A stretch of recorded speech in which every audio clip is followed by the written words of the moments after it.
TVL lance sa campagne de dons pour l'année 2025. Participez maintenant. TVL, la liberté à tout prix.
Bienvenue sur Terre de Mission, l'émission religieuse de TV Liberté, en ce dimanche 24 novembre, dernier dimanche après la Pentecôte.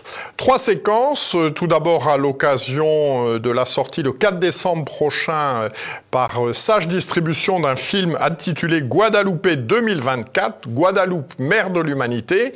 Nous rencontrerons David Caron Olivares, spécialiste de Notre-Dame de Guadeloupe, qui a été conseiller technique de ce film. Ensuite, nous accueillerons Aymeric Pourbet, directeur de la rédaction de l'hebdomadaire France Catholique, à l'occasion du centenaire de la création de cet hebdomadaire par le général de Castelnau. Et enfin, Christophe Dickès pour la sortie de son livre aux éditions Perrin, Pour l'Église, ce que le monde lui doit.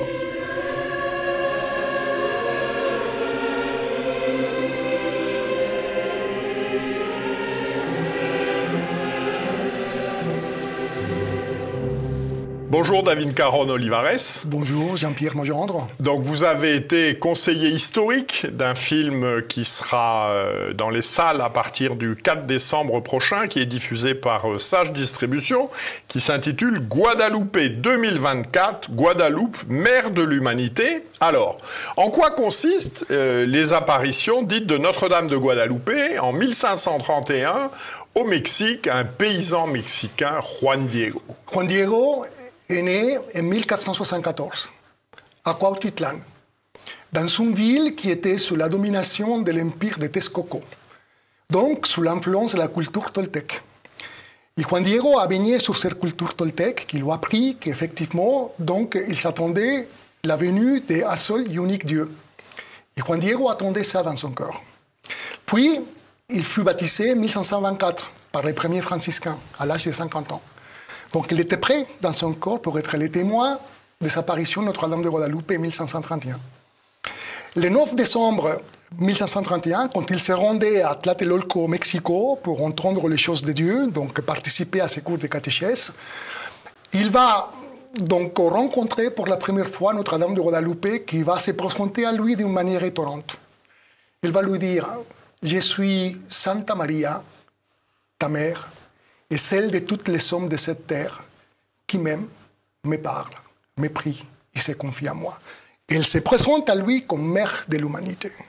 Va voir l'évêque et lui que moi, la Vierge Marie, demande qu'on me construise ici une maison de Dieu pour que je puisse offrir mon fils, car elle est enceinte de Jésus-Christ.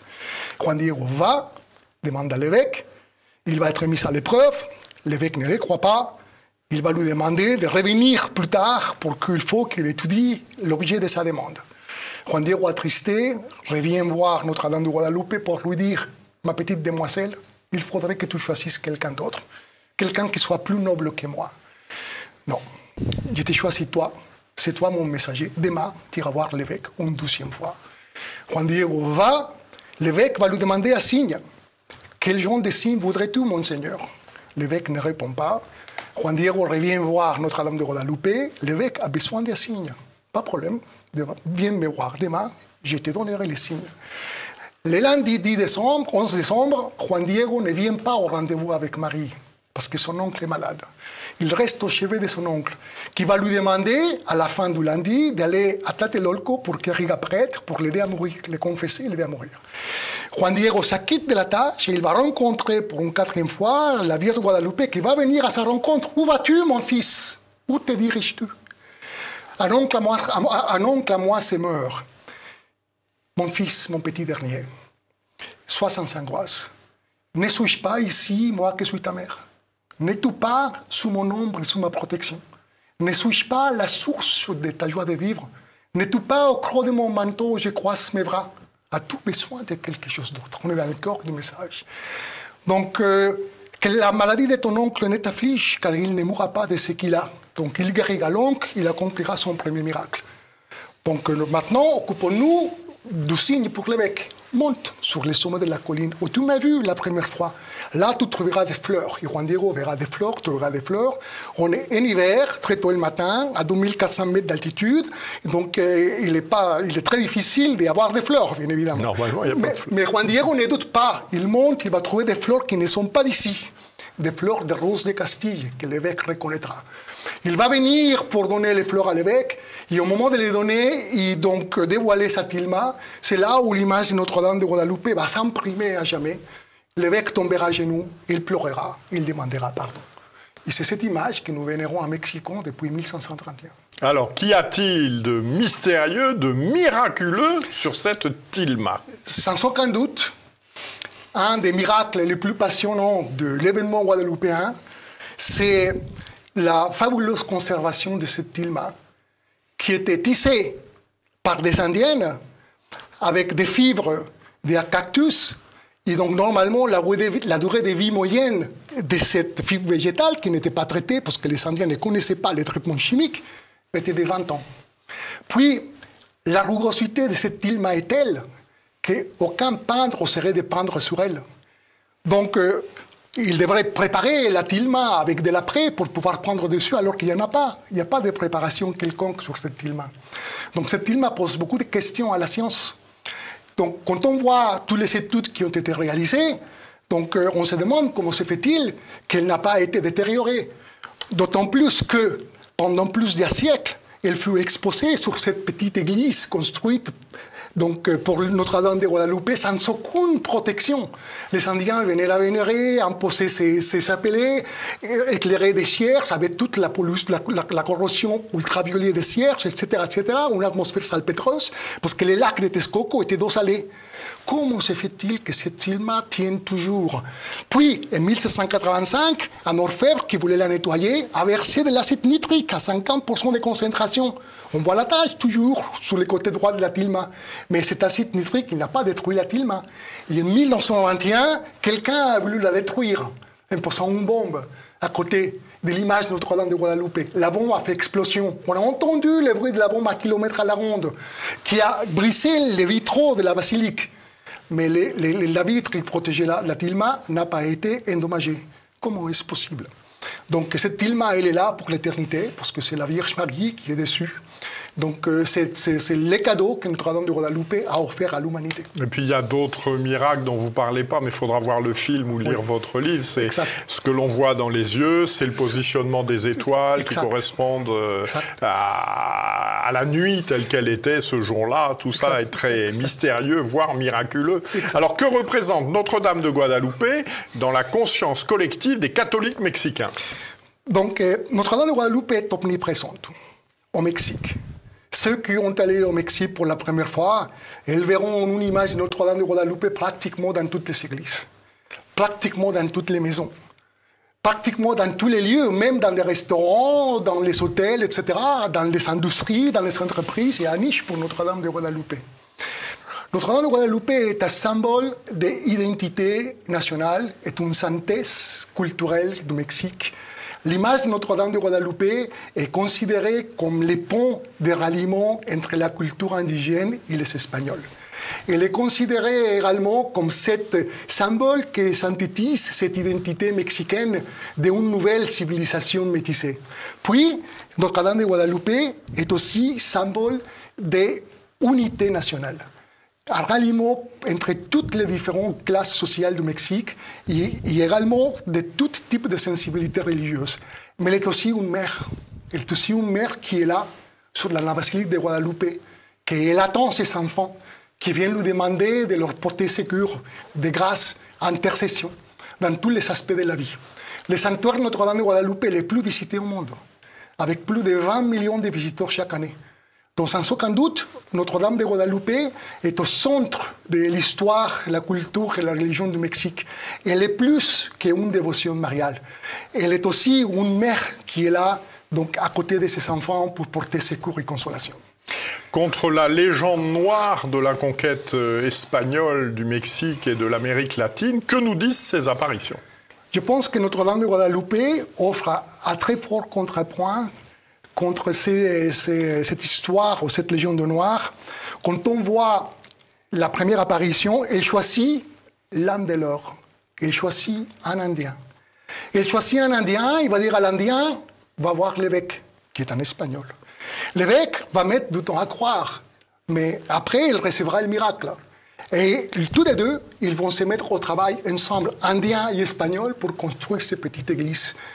Donc, c'est vraiment un mouvement d'union et d'unité qui s'établit entre les Indiens et les Espagnols. Puis, dans les ornements de l'image, on voit Notre-Dame de Guadalupe à parler dans les cœurs des Indiens. C'est grâce au témoignage de Juan Diego et à ce que les Indiens ont vu dans cette image qu'ils se sont convertis. Les témoignages des moines de l'époque, franciscains et dominicains, sont sans appel. Ils venaient si nombreux que les prêtres ne pouvaient plus lever les bras. Ils devaient baptiser des milliers d'hommes, femmes et enfants. En 8 ans, il y a 9 millions de convertis. Ces 9 millions de convertis, ce sont des Indiens qui sont venus de leur propre gré. Personne ne les a poussés, personne ne les a obligés. Donc, il n'y a pas eu un mouvement d'obligation ni d'oppression de la part des conquérants espagnols pour demander à ces Indiens de venir se convertir. C'est grâce aux messages qu'ils ont lus, qu'ils ont reçus, des témoignages de Juan Diego, Notre-Dame de Guadalupe, que cette force évangélisatrice qui est née en 1531 et qui se continue. Donc, c'est véritablement Notre-Dame de Guadalupe. Il nous montre que peut-être cette légende noire, c'est une, on dirait donc, une légende des propagandistes. Une fake news, comme on dit. Une fake news, comme on dit. Merci beaucoup infiniment. Donc, je renvoie nos téléspectateurs au film auquel vous avez contribué, Guadalupe 2024, Guadeloupe, mère de l'humanité, et puis également à votre livre, Notre-Dame de Guadalupe, l'image face à l'histoire et à la science, préfacé par le cardinal Barbarin. Merci beaucoup, Jean-Pierre. C'est moi qui vous remercie. Merci beaucoup.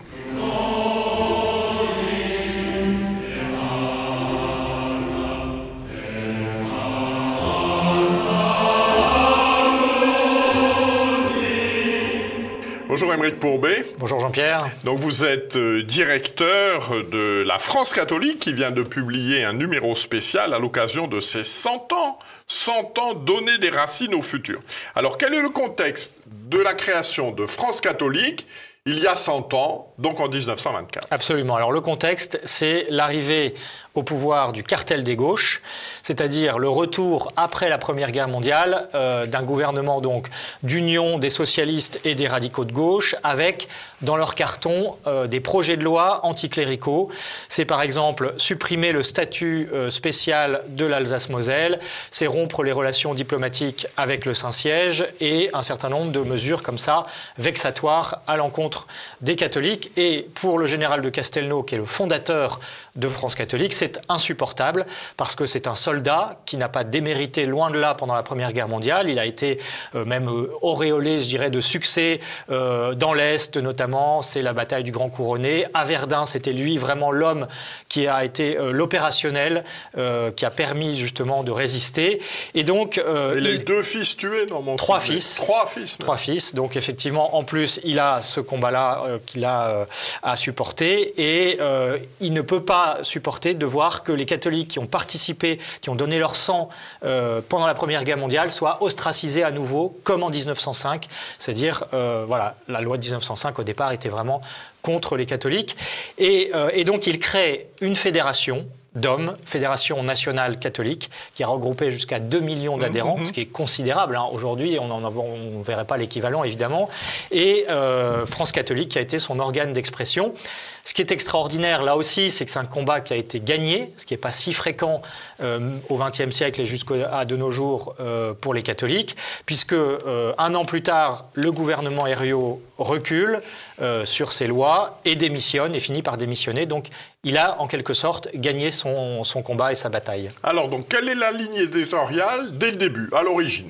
Alors d'abord, il faut dire que ce n'est pas un journal qui est l'organe d'expression d'un parti politique ou d'une classe économique, le patronat par exemple, ou d'un intérêt quel qu'il soit, mais c'est d'abord un journal catholique qui est donc extrêmement fidèle, et ça court vraiment toute l'histoire de France catholique, au pape, à l'Église, à son magistère. Ces combats donc vont être contre le laïcisme, hein, puisqu'effectivement, ce n'est pas une ligue anti-parlementaire. Il est parce qu'il est un soldat, il obéit, et donc le régime politique, c'est la République, et donc il accepte les conditions. En revanche, ce qu'il n'accepte pas, c'est effectivement le laïcisme qui accompagne cet esprit républicain de l'époque. Ça, c'est la première chose. Deuxième chose, il se bat pour la liberté de l'école, parce qu'à l'époque, déjà, elle est menacée. Et puis, il se bat aussi pour la liberté religieuse dans le monde, contre les différents totalitarismes qui sont naissants à l'époque. Le totalitarisme du communisme en Russie, en URSS, et puis le nazisme aussi. Et il prépare comme ça la résistance au nazisme notamment, sera en première partie des catholiques. Ce seront des catholiques qui auront été forgés par cet esprit-là, justement, de liberté et de résistance.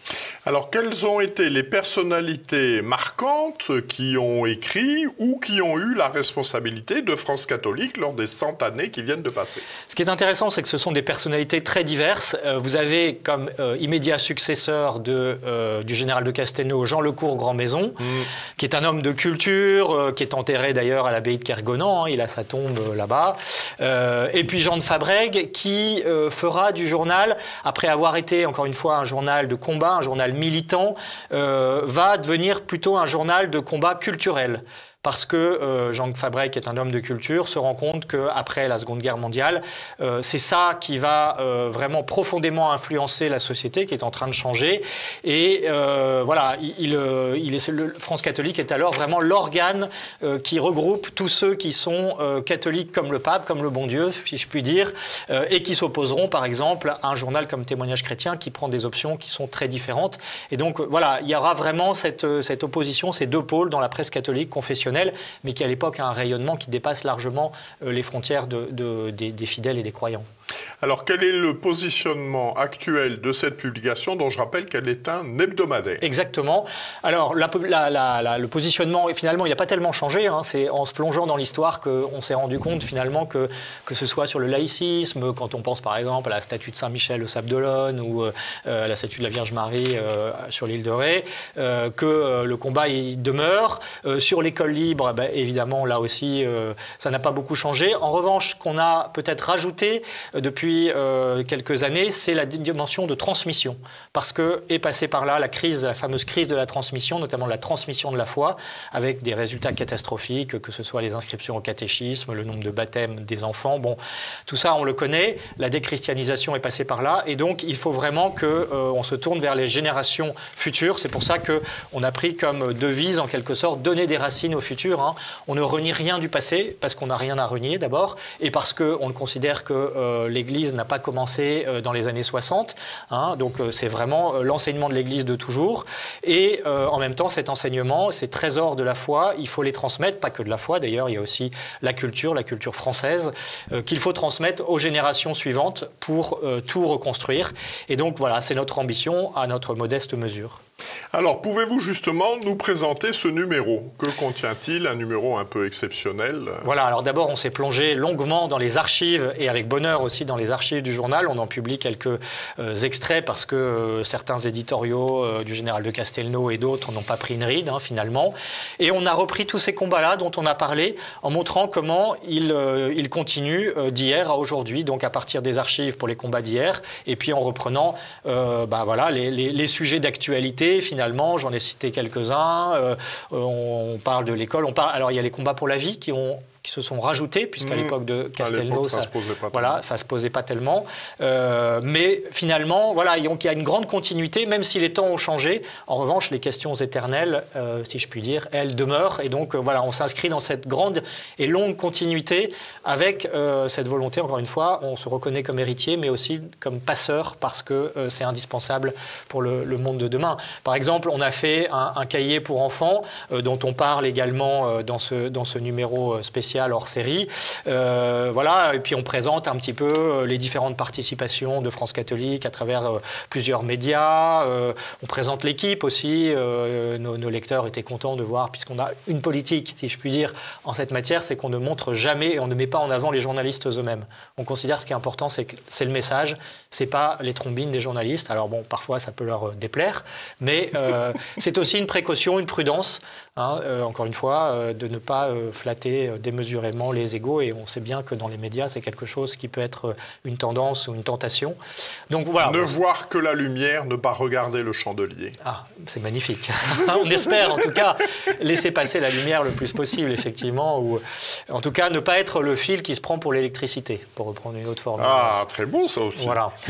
Donc on trouve de tout ça avec beaucoup d'archives, l'histoire aussi de la Fédération nationale catholique, qui est encore une fois un bel exemple de combat mené avec succès dans le combat temporel donc, de l'époque, et avec ce souci aussi justement de faire se rejoindre le spirituel et le temporel. Je crois que c'est un des grands défis France catholique et contemporaine de l'encyclique Quas Primas, oui. Donc sur le Christ roi. Et ce que voulait le général de Castelnau, c'était instaurer le règne du Christ dans les familles, à l'école, dans la société, en politique. Il a été aussi député. Et donc, cette ambition-là, 100 ans plus tard, elle est toujours là et on espère, à notre mesure, encore une fois, y contribuer. Voilà. Alors, y a-t-il d'autres événements, à part ce numéro 100, de prévus pour célébrer ce centenaire ? Alors, on a effectivement, là aussi, puisqu'il y a un jubilé concernant le Sacré-Cœur, le pape vient de sortir une encyclique sur le Sacré-Cœur, et puis c'est le jubilé des apparitions à Marguerite-Marie à Paray-le-Monial, à Sainte-Marguerite-Marie. Et donc, on a décidé de faire une messe d'action de grâce et de consacrer le journal au Sacré-Cœur de Jésus, justement dans cette optique, encore une fois, de travailler, de contribuer à élargir et à établir son règne dans la société. Donc voilà, ça c'est l'événement principal, je dirais, de ce centenaire. Et puis aussi ce très beau numéro auquel on a beaucoup de joie à avoir participé, et parce que ça sort un peu de l'ordinaire, ça a beaucoup fédéré l'équipe, et on le distribue également en librairie, donc ceux qui voudraient le découvrir, c'est assez facile, voilà, parce qu'habituellement c'est par abonnement. Là, on peut découvrir tout ce qu'on fait à travers ce beau numéro. Eh bien, merci beaucoup, puis nous espérons que nombreux seront nos téléspectateurs à se procurer ce numéro. Merci beaucoup, Aymeric Pourbet. Merci.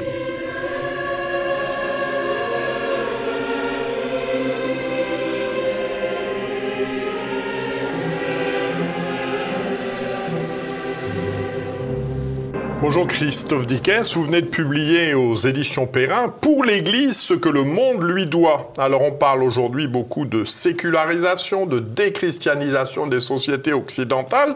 Alors dans nos sociétés occidentales, qu'est-ce qu'il reste de christianisme ? Il reste énormément, et je voudrais aller au-delà des racines, parce que je pense que les racines est un mot qui est beaucoup trop restrictif. La montre que vous portez au poignet, mais aussi la façon dont vous concevez le temps, mais les hôpitaux, nous sommes près de l'hôpital Kremlin-Bicêtre, les universités, la conception de l'État, tout cela, en fait, vient du christianisme. Qu'on le veuille ou non, c'est un fait historique. Nous vivons, malgré tout, malgré la déchristianisation, dans une société dont la colonne vertébrale est chrétienne. Alors, d'autres exemples, peut-être? Alors, il y a énormément d'exemples, et j'en donne, j'ai souhaité retenir 10 exemples particuliers. Mais prenez, par exemple, la notion d'État. Il y a des sociétés aujourd'hui où l'État laïque n'est pas distinct de la religion. Je pense bien évidemment aux pays islamiques. Eh bien, ça fait toute la différence. Et cette distinction entre l'État laïque, la laïcité et le monde religieux, eh bien, vient du christianisme. Elle vient plus précisément de la fin du 5e siècle, avec le pape Gélase, qui est le premier à théoriser, alors il le fait dans la lignée de saint Augustin, la pensée sera précisée au fil des siècles, mais il le fait dans la lignée de saint Augustin et dans une perspective qui nous engage pour des siècles. Et au fond, un républicain qui se réjouit de la séparation de l'Église et de l'État, eh bien, ne peut pas se réjouir sans prendre en compte le fait que c'est bien l'Église qui a défini les deux sphères particulières de l'État et de l'Église. Alors, depuis ce que l'on a appelé l'affaire Galilée, il apparaît comme un lieu commun de dire que l'Église est opposée à la science. Qu'en est-il en réalité? Mais c'est absolument faux. On parle toujours des sciences arabes à juste titre, entre le 8e et le 12e, 13e, 14e siècle, mais il y a aussi une science chrétienne. Et elle est importante. C'est une science d'abord au haut Moyen-Âge qui transmet les textes grecs, contrairement à ce qu'on pense. Donc elle transmet un savoir, certes beaucoup plus réduit qu'il existait à l'époque antique, mais il est bien là. Et deuxièmement, à partir du XIe siècle, et même à partir de l'an 1000, avec un certain pape Sylvestre II, Gerbert d'Aurillac, qui est français, enfin qui est franc en tous les cas, eh bien nous avons comme un nouveau souffle de la science qui se développe, on va dire même un peu avant, avec la réforme carolingienne, nous sommes au 8e siècle, et se met en place toute une façon de concevoir la nature qui est profondément scientifique. Vous savez, Oppenheimer, que tout le monde connaît, avec le fameux film de Christopher Nolan, disait « Il n'y a pas de science moderne sans christianisme ».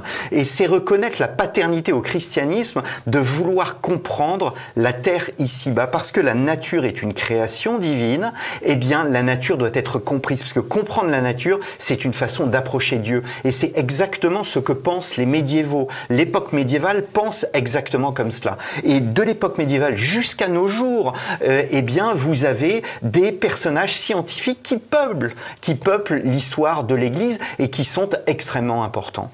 Alors, un des plus beaux succès concrets de l'Église ne serait-il pas qu'elle a réussi en partie par la trêve de Dieu, la paix de Dieu, à limiter les horreurs de la guerre quand on voit ce qui se passe aujourd'hui? Je vais vous donner une anecdote. Ce matin, je discutais avec un historien qui est spécialiste du nazisme. Et il disait, le nazisme a rencontré en face de lui les chrétiens. Pourquoi? Parce que les nazis, précisément, sont contre le droit des gens. Les nazis sont contre le droit d'être un autre, au fond. Et cette altérité, la façon dont on conçoit aussi les relations internationales, eh bien, on pense à Suarez, à Las Casas, eh bien, ces personnages ont créé la conception des relations internationales telles que nous pouvons la voir, et ceci se fait tout au long du XVIe siècle, à un moment où il y a, au fond, la colonisation des Amériques. Mais pas seulement cela, c'est-à-dire qu'il y a un véritable mouvement de mondialisation. C'est l'historien Serge Gruzinski qui parle de première mondialisation, et cette mondialisation oblige en quelque sorte l'Église à penser le rapport à l'autre, le rapport entre peuples et entre nations. Et c'est exactement ce que font les penseurs du XVIe siècle au sein de la chrétienté. Alors justement, je l'évoquais, pouvez-vous nous rappeler un peu en quoi consiste la paix de Dieu et la trêve de Dieu, et on comparera à la guerre d'aujourd'hui? La paix de Dieu et la trêve de Dieu, c'est au Moyen-Âge, l'Église qui souhaite mettre fin aux affrontements entre les différentes féodalités, et donc elle définit tel jour de la semaine comme étant un jour où il ne faudra pas faire la guerre. Donc au début, eh bien évidemment c'est le dimanche, on ne fait pas la guerre le dimanche, on ne fait pas la guerre le vendredi parce que le vendredi c'est le jour de la mort du Seigneur, et petit à petit en fait elle grignote le calendrier et fait en sorte de devenir un véritable arbitre, hein, il n'y a pas d'autre mot, pour ces princes qui se font la guerre. Et donc cette trêve de Dieu devient une habitude. Mais vous savez, cette tradition d'être un arbitre, de proposer ses bons offices dans les conflits, c'est une chose que la papauté va reprendre au fil des siècles, même si elle va perdre en pouvoir temporel. Certes, au XIXe siècle, la papauté perd ses états pontificaux, mais elle va faire en sorte sur les relations internationales, sur la scène internationale, de garder son pouvoir désintéressé, parce qu'elle n'a pas de pouvoir économique, elle n'a pas d'armée, pouvoir désintéressé de mettre fin au conflit. Et ça, c'est peu connu, au fond. Et cette force de paix, eh bien, à mon avis, est fortement honorable et elle est toujours l'essence de la diplomatie vaticane. Et donc ça, on n'est pas dans les racines, on est dans une existence propre, voilà. Et la question bateau, et les femmes dans tout ça, dans et les femmes dans tout cela, mais je sais bien que vous allez me sortir, cher Jean-Pierre. Je ne sors rien, je vous écoute. Toutes les citations des moines qui ont critiqué les femmes parce que justement ils avaient fait vœu de chasteté et donc il fallait absolument éloigner le fruit du péché. Mais à côté de cela, vous avez tout un mouvement qui véritablement donne toute sa place à la femme et qui la place sur un même pied d'égalité que l'homme. Et j'insiste sur cette idée. Contrairement à l'idée reçue, Saint Paul n'est pas un ennemi des femmes. Un personnage sur 3 chez Saint Paul, c'est une femme.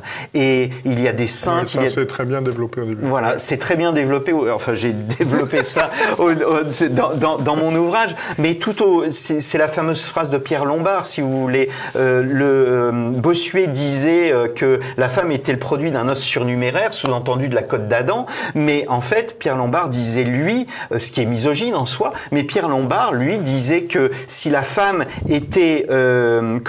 sortie de la côte, c'est parce qu'elle était sortie près du cœur et qu'elle devait être l'égale de l'homme. Si elle était sortie de ses pieds, elle aurait été écrasée par l'homme. Si elle était sortie de sa tête, elle serait supérieure à l'homme. Non, elle est sortie de son côté parce qu'elle est l'égale de l'homme. Et dans l'histoire, vous avez des moments très beaux et même des siècles où vraiment la femme a une place dans l'Église qui est extrêmement importante. Une question un peu taquine. Les repentances régulières des plus hautes autorités de l'Église sur l'histoire de l'Église, qui ne serait qu'une succession d'horreurs, ne rendent-ils pas votre livre en définitive parfaitement inutile ? Non, au contraire, il le justifie. Il le justifie pleinement, si vous voulez. Il y a 2 choses à prendre en considération. La première, c'est que je ne vais pas vous apprendre que l'Église est en crise, mais précisément l'histoire est là, non pas pour relativiser cette situation et pour dire au fond, on s'en est toujours sorti. Non, l'histoire est là pour éclairer le présent et au mieux prévenir le passé, voir l'avenir, pardon. C'est, si vous voulez, la phrase de Cicéron, l'histoire est maîtresse de vie et de vérité. L'histoire, c'est pas un musée de curiosité. Non, l'histoire est là pour être un exercice d'intelligence, pour permettre de comprendre le présent et voir l'avenir. C'est ce que je tente. Et si nos autorités au sein de l'Église connaissaient mieux leur histoire, eh bien, elles verraient que l'Église a une vitalité, l'Église a une grandeur, l'Église a une force et que c'est cette force qu'il faut retrouver pour à nouveau pénétrer les sociétés contemporaines. Merci beaucoup Christophe Dickès. Donc je renvoie nos téléspectateurs à votre ouvrage, Christophe Dickès, pour l'Église, ce que le monde lui doit. Et puis vous pourrez également rencontrer Christophe Dickès à la fête du livre de Renaissance catholique qui aura lieu le 1er décembre prochain, donc aux Pyramides à Port-Marly. Et Christophe Dickès sera un de nos orateurs parmi 100 auteurs qui dédicaceront. Chez Perrin. Chez Perrin. Merci beaucoup. Merci à vous.